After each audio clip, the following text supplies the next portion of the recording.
How's it going, Reef Keepers? So before I get into this, sorry for the frog in my throat, so to speak. I am actually quite ill and came down with some kind of upper respiratory throat illness the last couple days. So I am basically at the beginning of my first major war against a pest in this tank. I'm sucking on a cough drop, so again, sorry if my voice sounds strange, but I have, unfortunately, Monti-Eating nudis in this tank. So, if you take a look very closely, you can see this this little Monty has been turned around from its original position. If you look dead center frame, very hard to get it to focus, but right here, there is one of the nudis that has burrowed its way into the back of it. I killed two others that were adjacent to it. So right beside it, there was like 1, 2, 3 spots that were, I don't know what you want to call it, necrotic, so to speak. And of course, they were on the back of it where I couldn't see it happening. And last night I took it out immediately once I realized what was going on and identified the spots where the coral was infected, and went ahead and dipped it for a full 10 minutes. And I got 2 of the 3 adult nudis off of there. Now, undoubtedly, there are going to be eggs, and I'm sure that the eggs are underneath the frag. So this one right here, this, what is it called? Forest fire Monty.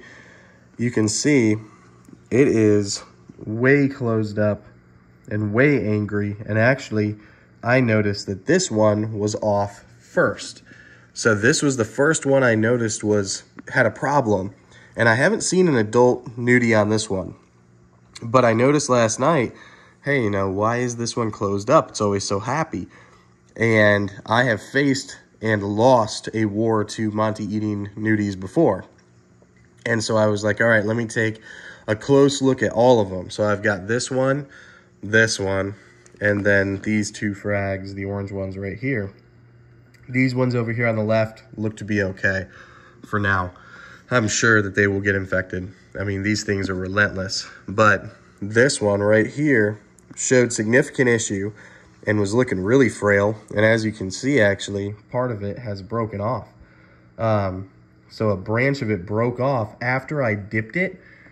And when I put it back in the tank after the dip, I was surprised at how much weaker it looked. So I don't know how Monti-Eating nudis progress. Normally I've seen them on the outside. Maybe there's one in the, it's burrowed into the interior or in a place that I can't see. But nonetheless, I gave it a full dip, and I'm hoping that it recovers. But really, I'm focused on this frag here. This was an expensive frag. I want to save this frag, and I would like to save these 2 that are healthier. So the current plan is this. I am going to either daily or every other day remove and dip, remove and dip, remove and dip. And my hope is that the Monti-Eating nudis will be attracted to the Montipora frags. Then I can remove them and dip them. And if I dip them day after day and stay regimented about it and stay militant about it, then hopefully the adults will be shocked and killed off and will drop off of the coral day after day until I break the cycle.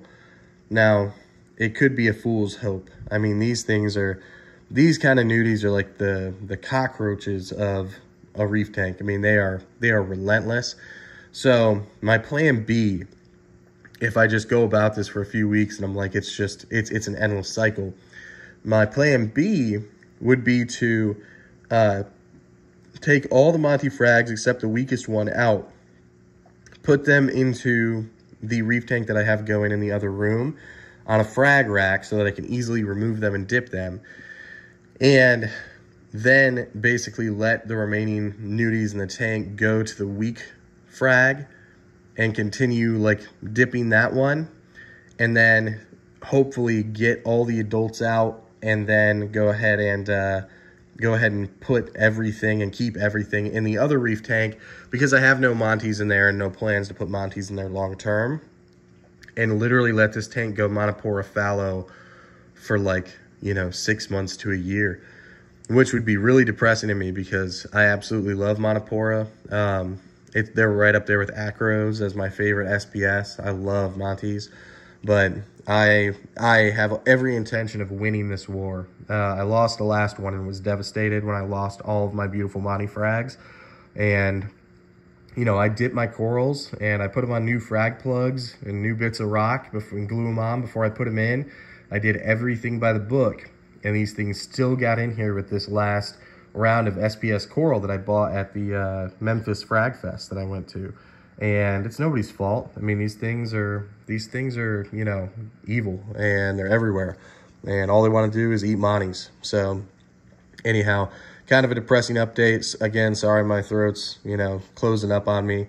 I am ill. So I plan to keep posting though, and I'll show you guys like the dip process as I get into it. I'll show you some more progress on the Christmas reef tank for my kid coming up here in the next few days. So stay tuned, and if you want to watch me struggle against these monstrosities, then please like and subscribe. Appreciate it, guys.